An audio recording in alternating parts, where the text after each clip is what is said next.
2 dice are rolled, find the following probabilities. And I've already filled out the table with all 36 possible outcomes. So part A says the sum of the dice is 8. So that would be this diagonal here, which is 5 out of the 36.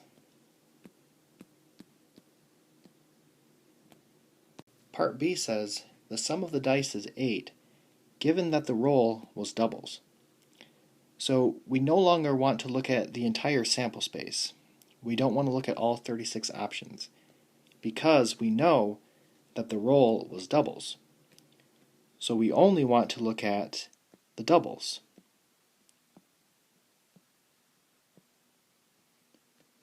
So our denominator is no longer 36, it's just 6, because we are only looking at the doubles.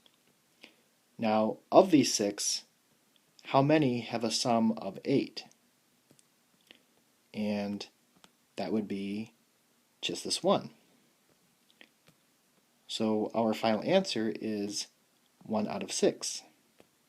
For part C, it says the sum of the dice is 7, given that at least one die is a 4.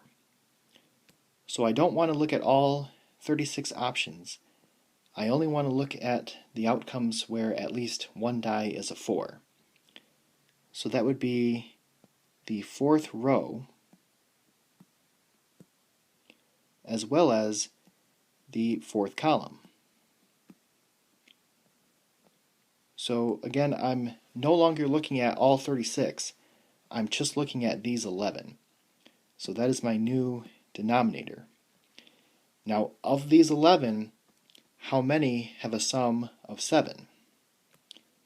And that would be these two. So my final answer is 2 out of 11. Part D says the sum of the dice is 6, given that both dice are even. So we first need to find all of the options where both dice are even.